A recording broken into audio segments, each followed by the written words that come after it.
Thank you very much, and I'm really grateful to the Institute for this invitation to come and speak about a site that I'm very passionate about, that I've worked on and off since the late 1990s, and which we'll be bringing to publication next year, and I'll be able to talk about that later. You can laugh, but it will absolutely be out next year. So, I'm a Paleolithic archaeologist, I'm a prehistorian, I deal with deep time. I deal with the archaeological record of human evolution in deep time. Now, it makes us a bit of a kind of a strange species of archaeologist. We spend most of our time explaining exactly what it is we do, in commercial context, explaining exactly what it is we need. We're people who bring together lots of different disciplines, geology, sedimentology, hydrology, because we're trying to make sense of an archaeological record that's part of essentially the fossil record. We're looking at fragmentary traces which are preserved in deep geological time, and so could be subject to lots and lots of modifications. It's very easy for us to get it wrong. It's very easy for us to misinterpret what it is we're seeing. Where we think we might have something really exciting, the bar, the evidential bar that we have to prove it is what we're seeing, is really quite high. And I want to take you through this work as a case study. I want to take you through how I interpreted a site in 2002 in my PhD, and I want to show you what happens when we threw a few more £10,000 worth of labour and time to look at it, and how it changed that interpretation. I don't think I'm presenting to you any kind of definitive interpretation of this particular site. I'm giving you a perspective. It'd be really interesting to see what happens in 20 years if someone ever chose to come back to it. Now, I tend to always crash the end of my talk, so I've learned to say my thank yous early on in talks, and for this I need to acknowledge so many people. I'm not going to read out every name here, but in order to put together a site and a project like this and bring it to publication, there's so many different people involved. We work in a multidisciplinary way, so there's lots of paleoenvironmental specialists. We can't forget, even though it was excavated between 1989 and 1991, the excavators who were bringing data and bringing the artifacts out of the ground. I'll talk about them a bit more later on. But I want to give special mention this evening to the team that have been working with the Boxgrove project, essentially to bring this monograph and this project to publication next year. And that includes my colleague Louise Rayner from Archaeology Southeast, who I'm delighted to say came to see the lecture tonight, but Fiona Griffin, Lauren Gibson, Antonio Rees, who are putting together the images and the production of the monograph pretty much as we speak at the moment. So we'll talk about that a little bit later on. So I want to now kind of begin by sort of looking back at Boxgrove from where I've sort of ended up in more recent years. As Mark Gardner said, recently I've been putting my attention into the English Channel region at a bigger scale. Myself and colleagues, Becky Scott, David Harrison, Jean-Luc Locke, have been working on trying to develop a unified early prehistory of the English Channel region on both sides of the English Channel, southern Britain and northern France, and trying to isolate the landscape characteristics of the submerged landscape that exists in between. A submerged landscape that we're calling La Manche, a submerged landscape that is very distinctive to that you may know and be more familiar with, Doggerland. I think it's wonderful that we are now familiar with Doggerland. It was only 1996, I think, that Brian E. Coles wrote her speculative survey of Doggerland. But now we understand that landscape, we understand its importance, we understand it just as Graham Clark wanted us to understand it, not as a land bridge, but as a landscape in which people lived in the post-glacial, people lived in the last glaciation. Well, the English Channel is a very different landscape. It's far more erosive, there's less sediments, but the preservation can be exceptional. And we're looking at archives of preservation, and one site that's taken up most of my time recently has been the Côte de Saint-Brelade on the Channel Island of Jersey. A Neanderthal megasite. There's Over 250,000 excavated Middle Paleolithic artefacts from that one site alone. That's an order of magnitude greater than the number of Middle Paleolithic artefacts that have come from the rest of the British Isles. It's an incredible data set of Neanderthal archaeology, all in one place, all in this collapsed cave system. Now, one thing it's given us a window on is looking at that Neanderthal record of Northern Europe and much further afield, and thinking about the things that Neanderthal groups were innovating.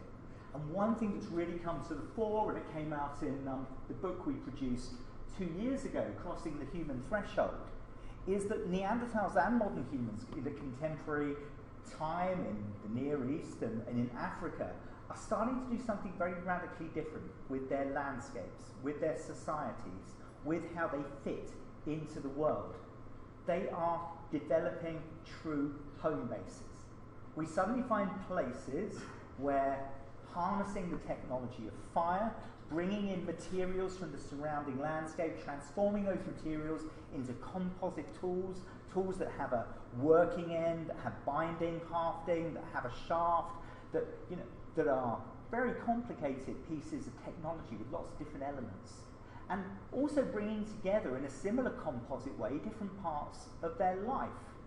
These are places where they are feeding. This is places where they are butchering animals. Not the whole animal, but just a bit of the animal that they've taken back from the place where they've killed it. This is a place where they're sleeping. This is a place where they're nursing the sick. This is the place where they're giving birth. This is a place where they're dying. This is a place that we would identify as home. And what's exciting when you look at the Neanderthal world, and then you compare it with that of Boxgrove in the Middle Pleistocene, at an earlier period, say 500,000 years ago, you see the big behavioural threshold is crossed. Now, I don't want you to unpick this, it's quite a low resolution graph, but here we've attempted to look at where in the archaeological record cave excavations, cave sites, the home bases, really appear. And it's really just after 500,000 years ago. If you look before 500,000 years ago, you will find human remains in cave systems. You will find artifacts and butchered animal bone in cave systems, but most of the time it's just washed in from the surrounding landscapes. Those caves are just capture points. Actually looking for habitation, looking for sites where the environment is controlled, where fires are lit, where people are building structures, where people are living in caves, it tends to always be after 500,000 years ago. A threshold is crossed. Boxgrove is a glimpse into the world of human evolution before that threshold is crossed. And the site that I want to talk to you about tonight gives you a tiny window of maybe no more than 12 hours into the life of a group of early humans in southern Britain in an interglacial 500,000 years ago. So Boxgrove sits, and there's no coincidence it sits here, directly at the junction between two major landforms on the south coast of Britain. The South Downs to the north and the low-lying flat coastal plain of West Sussex to the south. The reason you have the junction of these two landforms here is because that line marking the boundary between them both is a former coastline of the English Channel 480,000 years ago. It's not that sea level was higher, it's that southern Britain is an area that long term is gradually lifting up. So if you imagine the coastline now, from Dover to Portsmouth, all the piers and kiss me quick shops and beach huts, imagine them all nicely on the coast. If there's no global warming and we go into another cold stage, the sea level will drop 120 to 150 metres. That's business as usual if there's no climate change. It will be like that for around 40 to 60,000 years, and then the sea level will rise in a future interglacial, flooding again the English Channel. But by the time that would have happened, the entire coastline of southern Britain would have lifted up 5 to 8 metres. And all those ports, piers, hot dog stands, whatever, will be little archaeological ruins and traces lifted far up above the modern sea. And this cycle has been going on at least 5 times since the archaeology of Boxgrove has been laid down. So you can see that hard boundary right at the back of the coastal plain, but along the coastal plain there's 4 or 5 other raised beaches, each one relating to a high sea level. So Boxgrove is just part of the oldest of these raised beaches, and it's part of an extensive paleo landscape that we've traced now, published in another monograph produced by Archaeology Southeast 2 years ago, an entire landscape between Arundel and Westbourne. That's 26 kilometres of preserved raised beach, within the heart of which there's a 13 to 14 kilometre wide preserved ancient landscape. So going back into the geological record, we're not just dealing with sites. In lucky situations where you get exceptional preservation, you can have entire landscapes. And one of the landscape signatures we have there is a soil horizon that we think was only open for maybe 80 to 150 years, a soil ripening that doesn't reach full succession before a cold stage covers it. And we can trace that for 14 kilometres. Really exceptional scale preservation. So just to position ourselves, here are the 2 quarries of Boxgrove. Quarry 1 of Amy's Earthen Pit to the west, that's the site that produced the hominin remains that had the waterhole, and then to the east, Quarry 2, which was the first to be sort of extensively excavated in the 1980s. You can see major excavation areas. Over 95, I think it was something like 97 individual excavation areas were investigated in these 2 quarries. They were very well sampled. I'm just going to talk about one site, GTP 17. Stands for Geological Test Pit 17. And that's how every single site began life. It's how every single site begins life in our methodology working in commercial archaeology now. We go into a site, we dig a geological test pit, we now call them geoarchaeological test pits. They're our first window. If we get anything significant, we then open up into a larger area excavation. And that's how GTP 17 began in an area of sand extraction on the far eastern end of the quarry. Here's the excavations underway. We could give you a wonderful slideshow of 1980s fashion if we had a bit longer, but I'm just going to show some images from the excavation because I want to show how pioneering these excavations were in British archaeology. Now, in French archaeology, it was really excavations like Poncevin and Étiole, working in northern France, that really opened up this idea of excavating stratigraphically on a wide open area. Leroy Goran would mock English archaeologists, saying people did not live in sections, people lived in the landscape. Why are the English always building sections? Well, with the Boxgrove methodologies, it involved actually we combined sections. We used sections across the site in a series of bulks to understand the complex geology, but always trying to open up maximum areas. And where you have stratigraphy that behaves itself, you can open up quite wide areas. And luckily in the area of GTP-17, the stratigraphy did behave itself, and it was possible to open up large areas. Now, those of you at the back might have to have good eyesight, but you might see kind of a fuzzy little clusters of black, looking a bit like ants. Each of these is a tiny pin with a small flag made out of black insulation tape, electrical insulation tape, and a flag is put every single time an artifact bigger than a centimetre is found. Anything smaller goes into a bag by a quarter square metre. Everything else is marked. And what was found at this site is there's 2 major stratigraphic units. In the section at the back, you might be able to see a dark red line at the base of the chalky gravel. That is that land surface that you can trace all the way from, say, Slindon across to just the other side of Lavan, across 14 kilometres. That's the land surface that exists right at the end of the interglacial before temperatures collapse and we go into a very cold stage. The land surface that's being excavated, the land surface I'm going to be talking about, is a fairly ephemeral land surface in a series of intertidal sediments. It's a point at which Intertidal sediments had kind of stabilised as the sea was starting to fall, as temperatures were starting to get a little bit colder, the ice caps were starting to increase, and the embayment that Boxgrove sat in was starting to silt up. And if you imagine it as a kind of intertidal lagoon with big headlands of chalk cutting off the lagoon at either side, rather on the scale of, say, Harry's Rocks and the Needles in the embayment around places like Studland and Bournemouth, that kind of scale sort of land feature.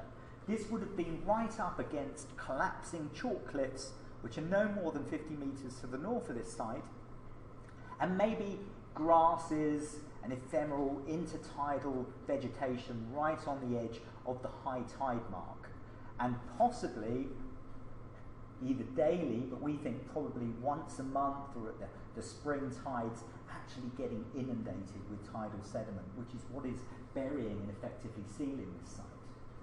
So very quickly it was discovered that we had this one horizon. I'm saying we at the moment. I was, I think, 16 at the time, didn't join until a bit later, but it was appreciated by the excavators that there was one horizon there, and that was followed across this entire area. So you can see each of those artifacts there being marked, and then each of them being given a bag for bagging up, and this would have been after each of them had been photographed. So it allowed, and this is where you get a really kind of nice sort of ethnographic scale appreciation of what's being excavated here, when you can actually put people into scale alongside these napping scatters. It became recognised that this looked like what you would expect with a very well-preserved site. Artefacts very tightly clustered together. People were seeing that each of these clusters were a particular type of raw material with a particular type of cortex on the outside. It looked as if these artefacts were going to go back together, that they hadn't moved at all. Excavation recording was entirely pre-digital, and yet we have a record that we've been able to translate as if it had been recorded digitally. The position of every single artifact was recorded to the nearest centimetre. It was achieved by doing overhead photography. Simon Parfitt there, who was working with Indira Mann and Jamie Mackenzie on putting together the meticulous recording for this site. They were undertaking overhead photography of every square metre, and then these large format cameras were taken back to the local pub, and in the dark room at the pub, which I think was the bathroom, they processed each of these images overnight, and then came back the next day with large format pictures that are about this big, that are about sort of 20 centimetres by 20 centimetres of every single square, and then using tracing paper would actually draw over every artefact and give every artefact a number on the tracing paper, and that would go into the bag. Added to that, they would record the angle at which every artefact was pointing to degrees north, and the angle of dip every artefact was dipping down. And they'd say whether the artefact was ventral or dorsal up, which side of the flake. With these three measurements and the artefacts, it was perfectly possible to reconstruct everything. But it was painstaking, it required this rhythm, it required dedication, it required developing pictures overnight, and if it didn't, if the film didn't work, then you had to do it all over again. So it was incredibly dedicated recording. Just showing you some pictures here of scatters. This is one of my favourite little scatters here.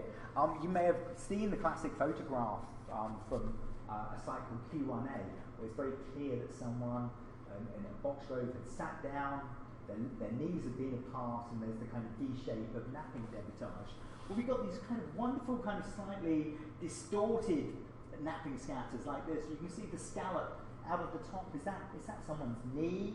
Is it just some kind of piece of material? These are shadows of things that were on the ground whilst people were carrying out napping activities. And so you get all of these kind of ephemeral patterns of knees and buttocks and thighs and the other things put down on the ground. And here's the surface being revealed. So through the combination of XYZ recording of every position, fabric analysis, orientation, and then line drawings, being produced for each square, everything was eventually put together into one large composite picture of the entire site. And this would have been the first glimpse everyone had of it, because it was excavated over 3 different seasons, with different parts being closed off and given back to quarrying. So no one had ever got an appreciation until all of those individual squares had been put together and drawn up. Now here, there's fauna here, there's fragments of animal bone that you can hardly see them. All of the black clouds, all of the black scatters are pieces of flint, and you can see them resolving as these clusters against a background. What the archaeologist, famous archaeologist Glyn Isaac, called, the background scatter, and then these tight little patches. The question is, what did these patches really mean we had a well intact, well preserved site? So let's have a quick look at the data. And these are some of the hoops that we had to go through, some of the steps that we have to go through in Paleolithic archaeology to look at the geological context, look at what the sediments are telling us and what the artifacts are telling us. What we do at this point is we stop thinking of them as artifacts, we stop thinking of them as being humanly made, we start thinking of them as just particles, as just stones, and seeing whether any of the patterning could be just down to the natural processes that occur in any sedimentary system to create patternings. Because nature is full of patterns, it's full of clusters, it's full of order, but not all of those patterns are down to human activity. So first of all, let's look at the topography. This is the surveyed topography of that single intertidal lacnation. And you can see from the scale here, that's less than half a metre of topography from a slightly higher area towards the northwest down to a slightly lower, wetter area at the southeast. And those differences in ground conditions could be picked out by soil micromorphology, showing slightly more rooting and grassing going on that higher area, and slightly siltier, alluviated sediments down to the southwest. This is an intertidal creek.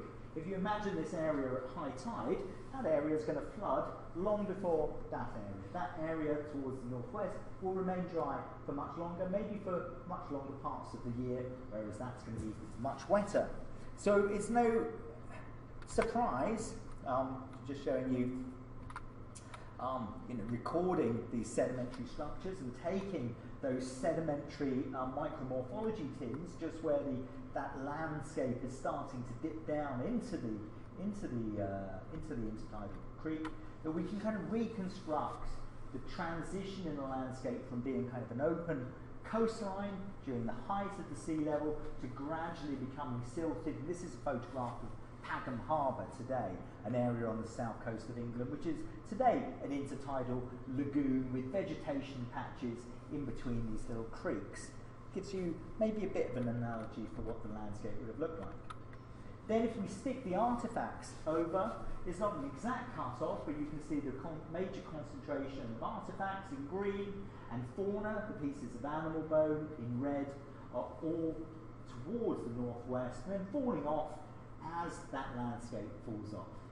Now, I'm not going to talk about fauna tonight. Fauna's been worked on since the excavation by Simon Parfitt, and more recently alongside Simon Parfitt with Sylvia Bello, and that's a whole other story. What I can tell you is nearly every single piece, 99% of all the pieces of fauna come from a single mature female horse.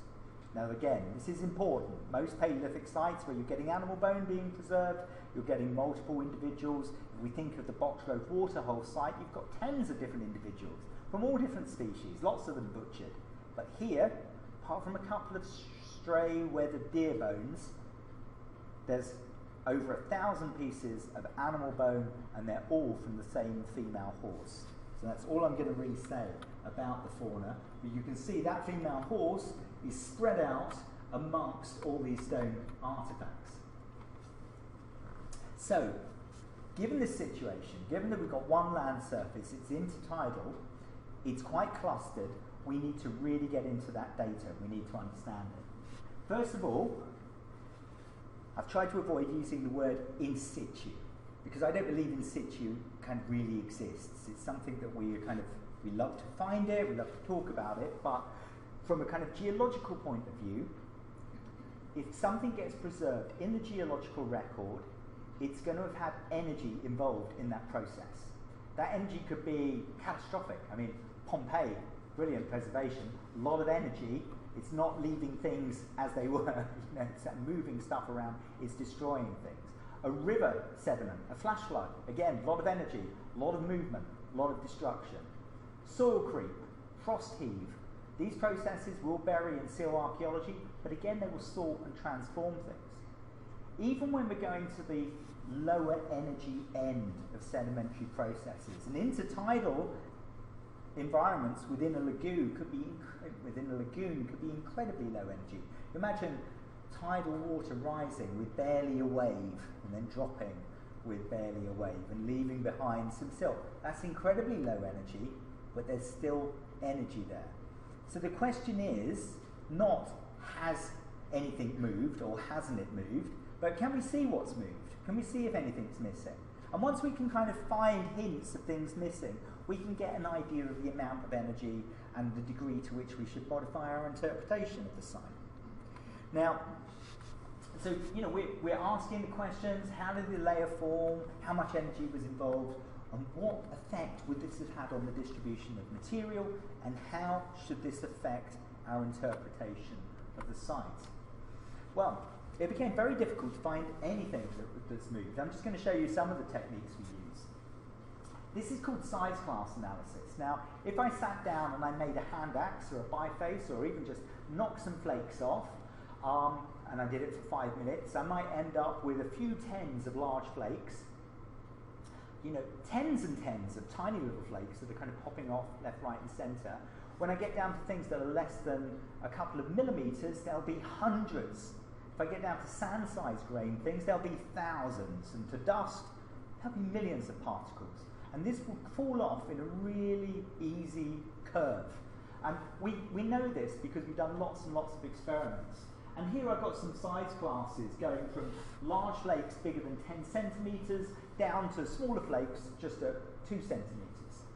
And the two dotted lines are from experiments we carried out making 100 hand axes. So we made 100 hand axes, and for each one we caught all of the artifacts that were produced, we caught all the dust as well, and we sieved it and we counted it up. So if you can see the dotted line that brackets this hard line, that's the maximum and minimum experimentally observed observation for making hand axes for each of those size classes. So just to explain it, for 20 to 29 millimetres, we had between, say, 35 and 75% of the total number of artifacts being collected being sort of in that bracket there. The hard line there is what we can see when we put together all of the flakes from GTP 17. Now we can break this down by napping scatter, but just looking at it grossly, it matches the entire expectation that everything is there. Now, if we had a kind of flash flood going through, we'd expect to lose the smaller stuff because it's more mobile. We might expect to see proportionally greater, larger material. If we had hominins coming with loads and loads of big, chunky bits of flint from elsewhere and dumping it at the site, we might also expect to see a pickup there. We're not seeing any of that. We're just seeing exactly what you would expect from a bunch of people sitting down and making stone tools and getting up and walking away. If we look at these different size classes, spatially as well, we can see more evidence that everything looks intact. On the right side there, we've got the distribution of 3 different size classes of animal bone.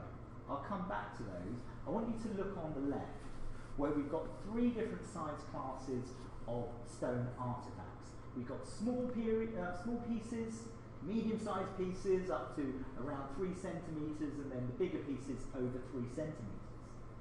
The thing to take away is the centre of concentrations for the small stuff are exactly the same as the centre of the concentrations for the big stuff. And this is consistent with gravity being the only thing acting on these flakes. So if I stand here and I've got a handful of small things, a handful of big things, and I drop them, they'll all end up in the same place together, just as if I was napping them. If water had come through and started washing, we'd expect smears and trails of the smaller stuff. We'd expect separation of different size classes. We're not getting that. They're all in the same place. The fauna show something different going on. I'm not even going to explain what this could mean, but I'm just going to show you there's a case to answer here, because if you look at where the concentration for the really tiny pieces, right there at the northwestern part of the site, and then it kind of extends out for the medium-sized pieces, and then the bigger pieces have a different concentration. Now that could be that they're piling the skulls and the scapula and the, in one place, and they're putting all the teeth in another place. They're not, but that would explain that. Or it could be that there's a natural process going on. I'm not going to even get into it. What I'm saying is there's a case to answer there. Something is going on. Things are ending up in different places. With the stone artifacts, none at all. It looks and matches exactly what we would expect with well-preserved napping scatters. When we took the data of the orientation of artifacts, and again, if the tide was coming in one direction or water was flowing across the site, we would expect preferred orientations. Well, we've looked at the site as a whole, and we've looked at different parts of the site, and there's no preferred orientation. Statistically, these artifacts are pointing in random directions. If I detach a flake through napping, it would spin through the air, hit the ground, kind of carry on spinning a bit, and it would end up just like playing Twister or something, just pointing in a random direction. That's what we've got. So, putting all those things together, the data is showing that it looks exactly like an unmodified site where the only thing that's been transforming or moving stuff is perhaps human activity. Now we have taken it a bit further. We can, when we look at the really tiny dust, see some wider distributions of debitage pieces of artifact that are less than half a centimetre, a bit wider. So maybe the water is moving that. But we don't really analyse that stuff in terms of behaviour. Everything over 2 centimetres, which we're looking at in terms of technology, is where it should be, and we can make a behavioural interpretation. We also have another really powerful tool, and that's refitting, putting these pieces back together. Now, when you've got a site that appears to be as intact as GTP17, you can take a good attempt at putting things back together. And here are some attempts that were made right out of the field. Artifacts were being taken out, the site was being reconstructed on hardboard with the photographs, with the archive in the field, and refitting was initiated. And it was showed that there was really strong potential. These napping scatters would go back together. It's a really frustrating kind of jigsaw puzzle to do. It's very, very time consuming. I first began working on this material in 1994 after at least 3 attempts previously, and I just worked on it for months and just going back to it one day a week over eventually what became about 3 or 4 years. And these are the major refit groups that we brought out of it. Each of those major napping scatters, as we expected, went back into being a refit group, each with a different story to tell. Now, I haven't got time to tell you in detail the story of each of these. In fact, we haven't even worked out, even with all the time, we haven't even worked out the finer details of the story of each of these napping scatters, but I can give you the overall headline. One thing to say is that all of them appear to relate to the manufacture of bifaces, hand axes, these beautiful handheld cutting tools that are used for butchery, for which we have hundreds from the wider Boxgrove area, all with lovely sharpened tips, wonderful meat knives. But none of them show a entirely complete manufacture. Quite a few of the napping scatters show pieces of this late stage thinning and shaping. You can see the convexity. You can see the striking platforms around this nest of flakes as one of these humans is working them around the margin, thinning and shaping. This is a piece that must have been initiated elsewhere and brought to the site and finished here. Here's another one where we have a core, a nodule that's been prepared on one side, and then the other side has been napped. And you can see again that beautiful convexity there. This is really fresh conditions, hardly patinated at all in this part of the site.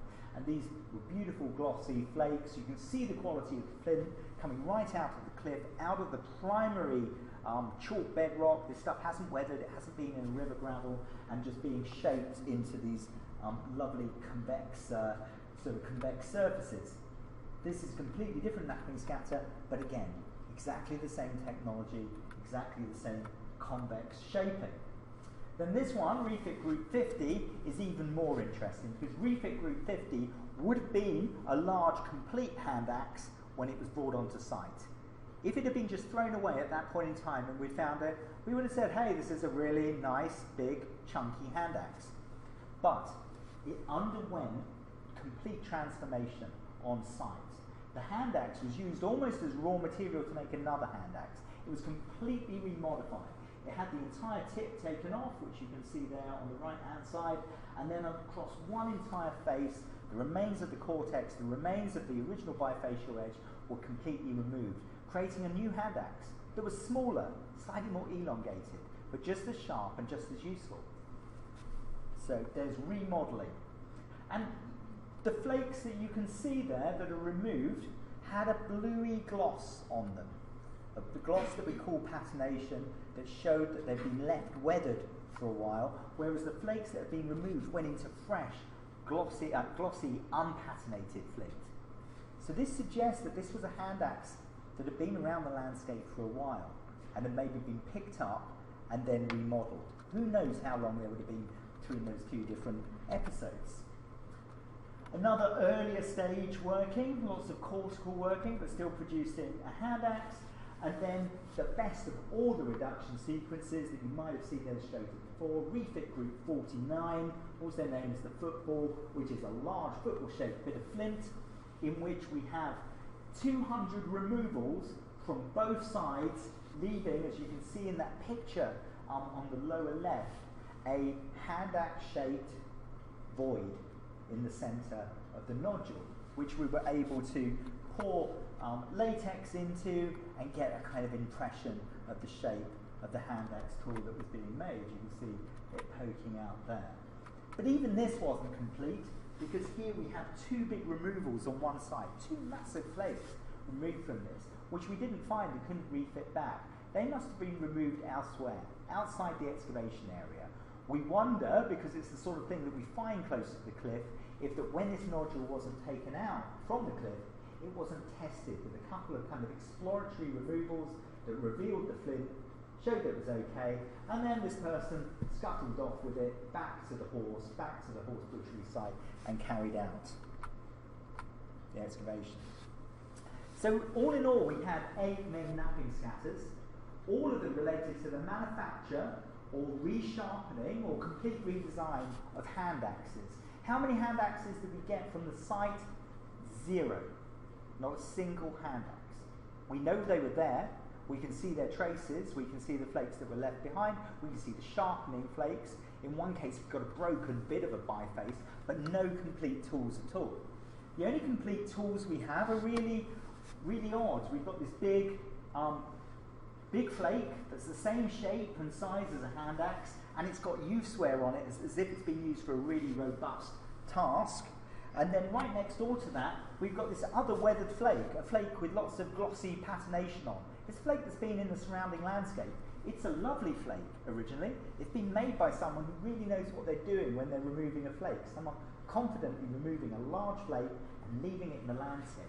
But it's brought onto the site, and then you can see down that edge there a series of 4 bold, fresh removals cutting into that weathered flint surface. And they're crap. There's someone who doesn't know what they're doing with napping. Someone who's just bashing it, maybe trying to create a sharper surface, but it's inexpert. And this kind of imprinting of poor expertise on a flake that's been made previously by someone who's really expert is starting to give us a sense of the complexity of what might be going on at this site. Complexity really becomes more interesting when I show you both of those flake tools, the only 2 clear flake tools, touching each other in one part of that entire site, right alongside another long, elongated blade-like flake, which comes from another raw material that we don't find anywhere else. All of these 3 objects have been imported to the site. All 3 of them either would be very useful as flake tools, as just cutting tools, or demonstrably were cutting tools, and they all end up in the same part of the site, which happens to be right by the carcass. Now, I got this far in 2002, working for UCL as part of the Boxgrove project and feeding it into my PhD. And here were the refits I got, here was the distribution I got. And I came up with a behavioural interpretation for the site. That this was, indeed, just a single horse individual kill site where we had 8, maybe 9 napping scatters. And these represented effectively a hunting group. A group that had hunted the horse. We had an interpretation of a lesion on one of the scapula that was interpreted as being a spear impact at the time. And so it seemed to make sense that here we had, not the whole group, but part of the group, bringing down the horse, carrying out rapid butchery at the site of the animal, and then moving away with the meat, with the hand axes, because the hand axes would be valuable for elsewhere, and then maybe meeting up with the rest of the group. At, I don't know, some kind of home base that is the place where they share food and where they sleep, but we just haven't found it anywhere in the record. And that was my kind of model. No more than 10 individuals. How they got it, I don't know, whether they hunted it, whether they scared away other animals. It didn't really matter. What mattered was they were getting primary access to this carcass. Simon Parfitt didn't find any cut marks over the top of carnivore or gnaw marks. Carnivore gnaw marks were always found out over the cut marks. Carnivores were getting in there second to humans. Well, coming back and under a recommitment to publishing, the site coinciding with being part of a team that won a grant from the Arts and Humanities Research Council to do more refitting on a number of sites, we decided to go back and do more refitting at GDP 17. We only got another 10% in terms of artefacts, and this was being refitted. And this was despite, tens of hours being put in by 3 volunteers, Tracy Mills, Annika Mika Mills, Howard Patterson, and also Rob Dinnis, who was leading this work. But what we did get was artefacts that transformed, and refits that transformed how we understood what was going on. If you look back to mine, you can't see many refits going long distances. That's because I tended to be looking quite local and systematically. This gave a chance to look across the whole site, and you can see long distance refits coming in. Some of these were very exciting.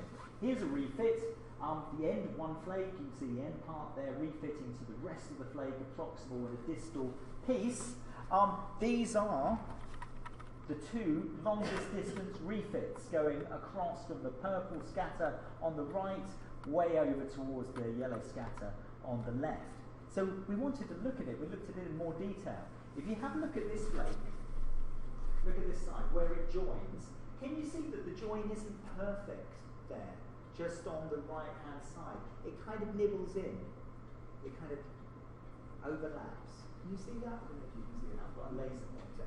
Well, that point there, when it's looked at under a microscope by Adrian Evans, who's a use-wear specialist, found at that exact point damage that shows contact with hard material, like bone, a polish that you would find with butchery. The long-distance refitted piece was just a flake that was taken and used for butchery. So look, we know we've got 8 bifaces there. We know we've got 8 brilliant cutting tools. We've got a couple of flake tools that are being reworked. They'll be good for butchery as well. Why would you also need to just pick up a random piece of debitage, a random piece of waste material, and also use that for butchery? Well, when we started to look at the distribution of these long distance refits, we could see there was lots of movement of flakes coming out. Now, we know that this isn't an intertidal or fluvial process. The only thing that can really explain these large flakes moving, so you see we've got a tight little refit group that's there and very consistent with the manufacture, and then we have this kind of periphery of other flakes that refit back in but have gone slightly further. And this kind of core area and periphery scatter was something that we can see in quite a few of the napping scatters. In particular, look at Refit Group 19, which is the green one right at the top. Really nice, tightly, well-defined napping scatter, no more than ½ a metre across. And then look at that kind of line of green flakes that refit to it, but have been moved outside. And see how those green flakes come into the same zone where the purple flakes from Refit Group 53, big chunky flakes from the early stages of hand axe manufacture, also come into that zone. That zone is where Simon Parfitt and Sylvia Bello have anticipated was where the horse carcass was. Suddenly we have flakes moving from these napping scatters towards where the horse carcass is, and as we'll see later, that's where those flake tools are ending up as well. So the napping scatters are the headline. The napping scatters are showing us these individuals who are confident in making stone tools, and confident in making lovely, beautifully shaped stone tools, but underneath it there's something else going on. The flakes, the waste material, are also being brought into play, also in butchery. So when we put everything together, when we put the distribution of those fine flakes, the tiny things less than 2 centimetres, which are showing up there as a contour plan, the pieces of fauna, the napping scatters, the long distance refits, we're showing that this is actually a very busy site. This is a site in which there's a lot of different phases going on. The story of the butchery of the horse is very complex and multi-phased, and that will be really interesting to hear in the future, and it will be there in the publication. But this isn't looking anymore to us like a very quick hit and run, kill, primary butchery, small group. There's a lot of complexity going on here, and there's a lot of movement. So, this is a reconstruction drawing that was drawn by one of the excavators at the time, Simon James. It's a very sympathetic reconstruction drawing. Shows the cliff, maybe a bit too far in the background, but these very kind of progressive, modern-looking humans, a kind of diversity. There's children there, there's males and females, but it's a relatively small group taking part in the butchery. He's even thrown some spears in, and this was at least 10 years before the evidence of the spears had been shown. I kind of turned my back on this kind of reconstruction in my own thesis. I saw it as a far more kind of focused, task-specific.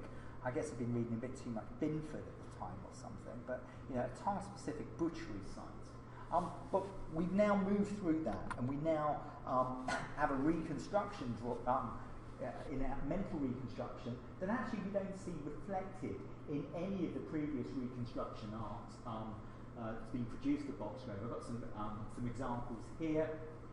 John Sibbock up on the top left, and Fairweather Eden and John Cobb's reconstruction drawing. They're all a bit epic.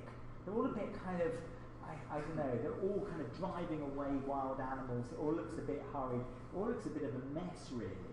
We're now working with our illustrator Lauren Gibson on a new reconstruction drawing that we hope we can unveil when we launch the monograph, that shows what I think we have going on here, which is the entire social group, the entire hominin group participating in the butchery of the horse.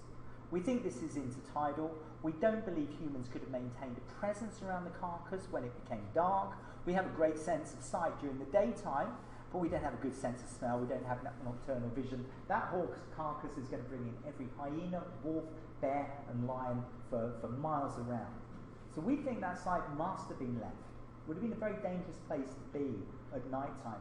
And that puts a kind of a limit on that time. But during that time, that would have been the place where people were talking, having conversations, interacting, sharing, adults helping children, children participating where they could. For the time that horse was being completely rendered and bashed down to fat and meat and edible products, that was the context of evolution and social interaction for that particular group of hominids. So just to finish, I want us to take a step back and think about what the fundamentals of our archaeological record for early humanity is. And let's face it, most of it are stone artifacts that we're finding in 3 dimensions within the geological record.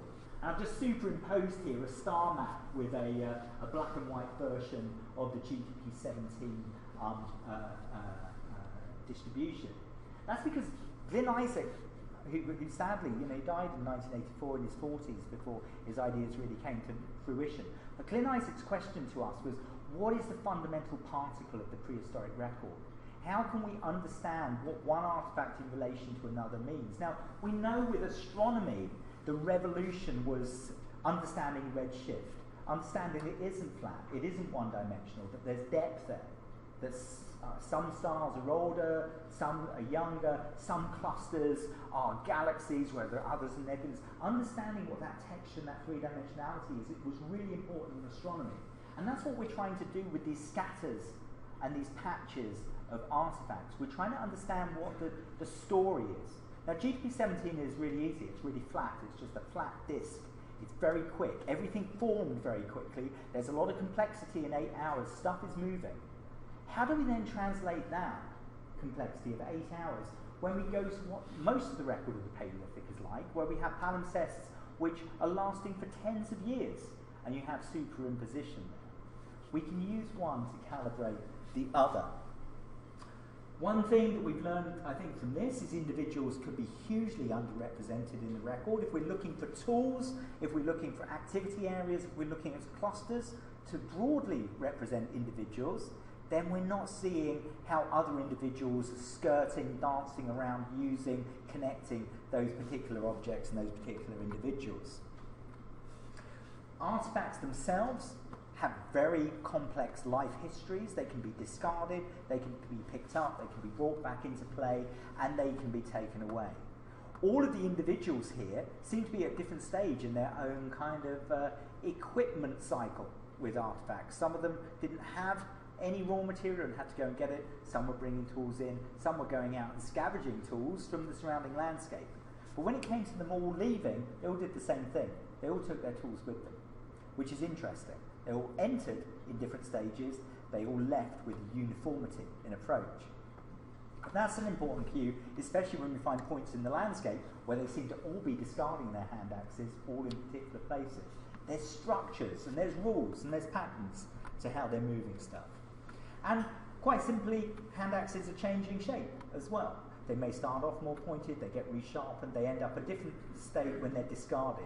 So when we're finding hand axes, we're finding them at the point they were useless, when they were decided they'd been worked out.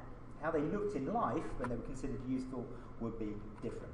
And the final point I want to end at is that these clusters of debitage, these clusters of waste flakes, weren't just passive byproducts to the rest of the group. They were sources of raw material that were useful in the next few hours for butchering that horse. And if they'd brought down another horse the next week, in the next creek over, those clusters, if they were still visible, would have continued to be useful. And that's where this really does become part of niche construction. The fact that activities that we're undertaking transform the landscape and provide utility for those that come after us. So I really like to think we've now kind of made that bridge between the artifacts and potentially looking at the social dynamics and the group interactions of a real living hominin group 480,000 years ago, and seeing some of those building blocks of social interactions that eventually go on to become modern human behaviour. And I'd like to finish by plugging that next spring we'll be bringing this to full publication. Under Louise's guidance, we've got to the point of the final stages of publication, and we're going to produce the latest in the Spore Heap monograph series. It's going to be full colour. It's going to, unlike the last monograph, have a more accessible price. And I hope we'll be circulating on your mailing list its availability in the new year. And I'll stop there. Thank you very much.